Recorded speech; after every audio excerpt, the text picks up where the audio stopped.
Hola mis historiópatas, ya sé que estuve ausente un tiempo y que dejé descuidado un poco el canal, pero estoy de vuelta. Y ahora, con la reciente noticia de que Chile reescribirá su constitución, se me ocurrió explicarles por qué la constitución de Estados Unidos es la fucking boss constitution of the world y por qué las constituciones en Latinoamérica son constituciones en Latinoamérica.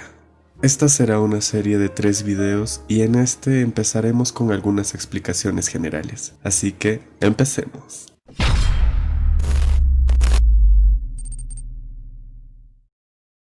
Constitucionalismo es el nombre dado a la confianza que los hombres depositan en el poder de palabras grabadas en pergamino para mantener un gobierno en orden. El concepto de constitucionalismo implica que el gobierno ajustará su conducta a una ley más alta que la legislación ordinaria, y que este cuerpo de ley superior esté asentado en un documento llamado Constitución o alguna forma de ley fundamental. Esta ley superior no necesita quedar escrita en un solo documento llamado la Constitución. Países como Inglaterra e Israel son gobernados con principios constitucionales, aunque ninguno de los dos tiene una constitución escrita. El constitucionalismo moderno generalmente impone dos tipos de restricciones al ejercicio de los poderes del gobierno. Una, separación de poderes, y dos, derechos individuales. Al dispersar los poderes entre varias ramas del Estado y unidades políticas y al garantizar unos derechos fundamentales contra la intromisión del gobierno, las constituciones modernas actúan como límites importantes sobre el poder gubernamental.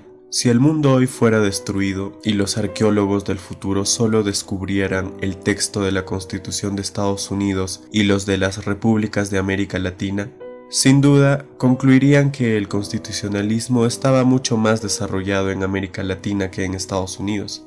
La Constitución de Estados Unidos es un modelo de brevedad de solo 7 artículos. En algunos documentos jurídicos de Estados Unidos, los artículos agrupan varias secciones. En esos casos, se puede decir que, a grandes rasgos, un artículo se asemeja a un título nuestro y un artículo nuestro se parece a una sección en Estados Unidos. Entonces, estos 7 artículos originales que ocupan poco más de 5 páginas en el US Code. El US Code no refiere a una ley como el Código Civil, es el nombre de una enorme y siempre cambiante compilación de legislación federal de Estados Unidos. Entonces, incluso esta guarda notorio silencio sobre asuntos tan importantes como el control judicial, comparada con las constituciones latinoamericanas en general y en particular cuando se compara con las recientes constituciones brasileñas de 1988, con 245 artículos permanentes y 70 transitorios que se extienden por más de 193 páginas en la versión oficial, la Constitución de Estados Unidos parece innegablemente subdesarrollada. Sin embargo, los textos constitucionales, como las cubiertas de los libros, son engañosos. Si esos arqueólogos pudieran ver más allá de la forma constitucional y observaran la práctica real, concluirían que la Carta de Estados Unidos, tan breve y abundante en omisiones, ha funcionado extraordinariamente bien, mientras que las elaboradas y detalladas cartas de América Latina han funcionado en general pobremente. El éxito del constitucionalismo en los Estados Unidos. Durante sus 244 años como nación independiente, los Estados Unidos solo han tenido 2 constituciones, los artículos de la Confederación de 1777 y la Constitución de 1787. Los primeros fueron un abyecto fracaso, mientras la segunda ha sido un éxito resonante.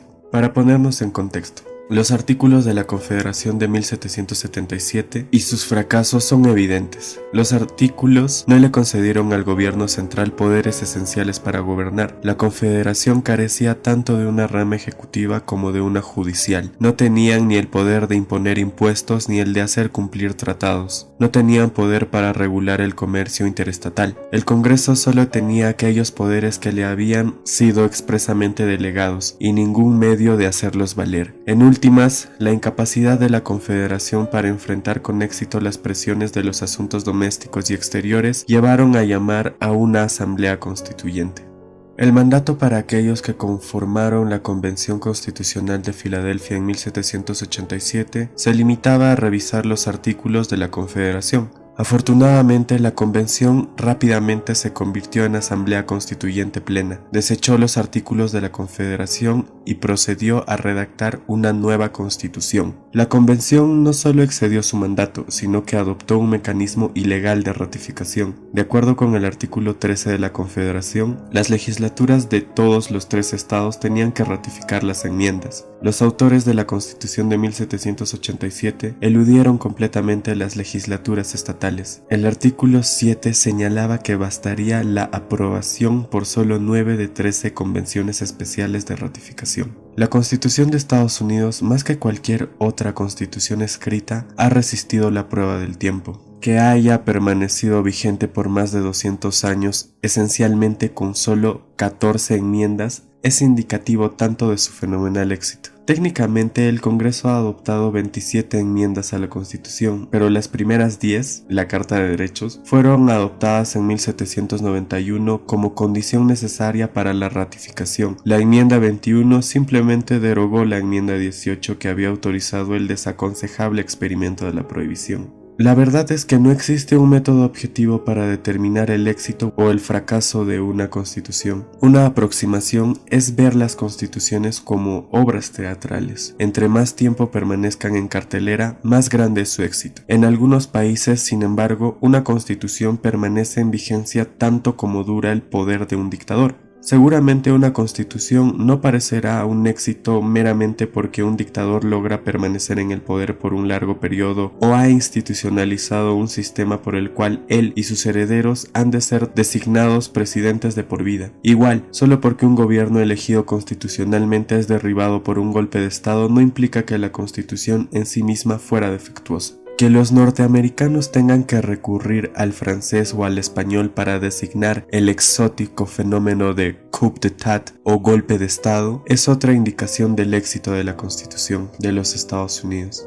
Quizá la mejor evidencia del éxito del constitucionalismo en Estados Unidos es que los preceptos constitucionales son ampliamente respetados y obedecidos. Los Estados Unidos han tenido un muy extenso y duradero compromiso con el principio de legalidad, cuyo postulado básico es: todos vamos a ser gobernados por el mismo conjunto de reglas preestablecidas, y no por el capricho de aquellos encargados de ejecutar las reglas. Las Cortes federales y estatales con sus decisiones han jugado un papel principal para darle relevancia al principio de legalidad, y el Poder Ejecutivo federal y estatal casi siempre han tenido esas decisiones. El prestigio de la Corte Suprema es tan grande que su mandato es casi invariablemente respetado, incluso cuando ordena al presidente entregar cintas con información que le costará la presidencia, cuando permite publicar documentos sobre la guerra de Vietnam, sustraídos sin permiso, que según el gobierno harán peligrar la seguridad nacional, o cuando ordena devolver una planta de acero ocupada por orden del presidente, tratando de impedir que una huelga perturbe el esfuerzo bélico en Corea.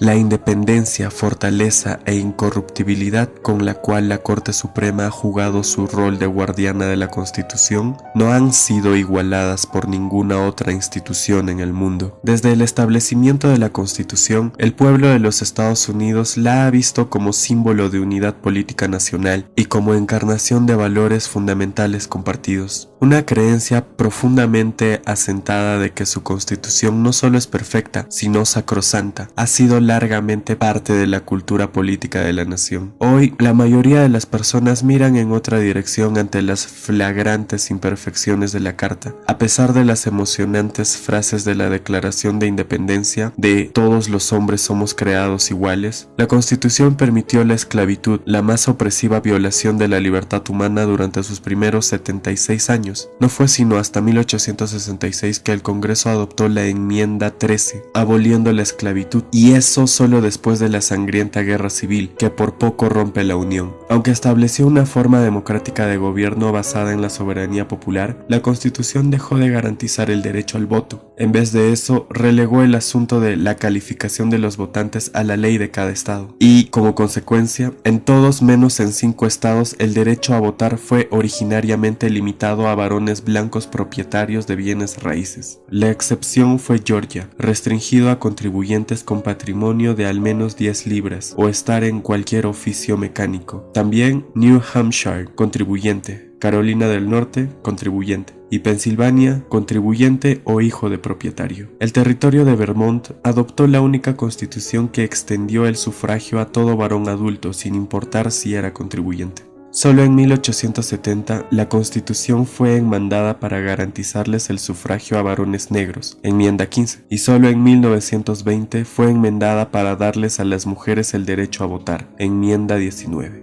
Además, solo en los últimos 60 años, a través de un proceso de interpretación judicial de la enmienda 14, conocido como incorporación selectiva, la mayoría de las garantías de la Carta de Derechos, pero no todas, han sido aplicadas tanto a los estados como al gobierno federal. Aunque otras carencias siguen ahí, los ciudadanos de Estados Unidos parecen satisfechos con su constitución. Aún así, de vez en cuando han tenido deseos de hacerle cambios menores, pero solo después de la guerra civil han querido hacer cambios mayores en su estructura. La adopción de las enmiendas 13, 14 y 15 ha sido ampliamente reconocida como un gran cambio en la redistribución de poder entre los estados y el gobierno federal. El fracaso del constitucionalismo en América Latina. A diferencia de los Estados Unidos, la experiencia en América Latina con el constitucionalismo ha sido en general un fracaso.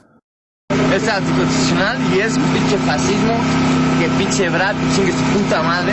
El dilema del constitucionalismo latinoamericano ha sido cándidamente capturado en un paradójico lamento. Nuestra pobre constitución, tan virginal y tan violada. Desde la independencia, las 20 repúblicas latinoamericanas han promulgado unas 253 constituciones, un promedio de 12.65 por país. 3 naciones, República Dominicana, Haití y Venezuela, han promulgado más de 20 constituciones cada una. La elaboración de constituciones ha sido denominada el deporte de interiores favorito de América Latina. Hoy, ese deporte parece tan popular como siempre. Enfocar la atención en el asombroso número de constituciones latinoamericanas hace tanto sobreestimar como subestimar la inestabilidad constitucional de la región. La cifra de 253 hace ver disminuido el grado de inestabilidad constitucional por 3 razones. Primero, las constituciones de América Latina son notablemente fáciles de enmendar y son enmendadas a menudo. Aunque algunas han durado periodos sustanciales, también han sufrido modificaciones tan grandes que fácilmente podrían considerarse constituciones diferentes. Segundo, a veces a las constituciones abrogadas se les sacude el polvo y son promulgadas de nuevo. Tercero, partes críticas de muchas constituciones latinoamericanas son a menudo suspendidas por largos periodos, invocando dispositivos de emergencia como el estado de sitio o el estado de emergencia. También la cifra de 253 exagera el grado de inestabilidad constitucional porque muchas constituciones latinoamericanas son virtualmente copias al carbón de sus predecesoras. No solo las constituciones latinoamericanas son de vida corta, sino que a menudo son más violadas que observadas, como ha observado el profesor William Stokes. La evidencia indica que la teoría de las constituciones y los hechos de la política de América Latina son polos opuestos. Entonces, más veces que no, el estudiante puede hallar las siguientes contradicciones. En vez de soberanía popular, oligarquía autoperpetuada. En vez de gobierno limitado, gobierno sin límites. En vez de federalismo, centralización. En vez de separación de poderes y pesos y balanzas, dictadura del Ejecutivo. En vez de protección a los derechos y a las garantías individuales, violaciones por parte del gobierno de tales derechos. En lugar de procedimientos democráticos pacíficos, procedimientos antidemocráticos y violentos. En lugar de probidad y responsabilidad administrativa, irresponsabilidad administrativa e irregularidades. En lugar de beneficios económicos y sociales, la falta de disponibilidad de fondos para proveer tales beneficios. Una razón importante para que muchas constituciones latinoamericanas tengan vidas tan cortas es que los gobiernos latinoamericanos muy frecuentemente llegan al poder a través de golpes de Estado. Entre 1930 y 1990, los países latinoamericanos tuvieron 139 cambios extraconstitucionales de gobierno, un promedio de 6.95 por país. La caída de la Unión Soviética y la intromisión de los Estados Unidos llevó al virtual desaparecimiento de esta especie en América Latina, al cambiar la geopolítica de la región, salvo algunos intentos como los carapintadas contra Menem en Argentina, el intento contra Endara en Panamá o el autogolpe de Fujimori en Perú. En el siglo XIX los golpes de estado exitoso fueron todavía más frecuentes. Entre 1823 y 1899, 17 países latinoamericanos tuvieron 187 golpes de estado exitosos, un promedio de 11 cada uno. Los cambios de gobierno por vía extraconstitucional son tan comunes que algunas constituciones latinoamericanas quijotescamente establecen que su existencia continuará incluso después de una revolución o un golpe de estado. Por ejemplo, el primer inciso del artículo 250 de la Constitución de 1961 de Venezuela rezaba: "Esta Constitución no perderá su efecto incluso si su observancia es interrumpida por la fuerza o es derogada por otros medios diferentes a los que ella misma prevé. En tal eventualidad, todo ciudadano, esté o no esté investido de autoridad, tiene el deber de colaborar en el restablecimiento de su validez efectiva". Si lograr el cumplimiento de tales previsiones es obviamente problemático, ellas reflejan las frustraciones de unos constituyentes cuyo trabajo continuamente subvierten los golpes. Una respuesta jurídica más pragmática ha sido el desarrollo de una doctrina de facto para legitimar los actos de gobierno extraconstitucionales. Por otro lado, un largo periodo sin golpes de Estado no necesariamente significa apego a la regla constitucional. Otra institución política común en América Latina es el continuismo, por el cual un régimen permanece en el poder haciendo manipulación constitucional, fraude o ambos. Así, los 35 años de aparente constitucionalismo entre 1954 y 1989 en Paraguay, y los 31 años entre 1930 y 1961 en República Dominicana fueron realmente periodos de dictadura por los generales Stroessner y Trujillo, que descaradamente arreglaban elecciones y despiadadamente suprimían la oposición política, mientras mantenían las apariencias de gobierno constitucional. Ejemplos similares de continuismo aparecieron en Haití con los Duvalier y en la Nicaragua de los Somoza. ¿Por qué ha funcionado tan bien el constitucionalismo en los Estados Unidos y tan pobremente en América Latina? No hay una sola ni simple respuesta a esta pregunta, y cualquier explicación debe ser tentativa, ya que nos queda un periodo largo de desarrollo. Y quién sabe, quizás ahora los chilenos tengan un éxito constitucional. Bueno, latinoamericanos amantes de sus constituciones, hasta aquí la parte 1.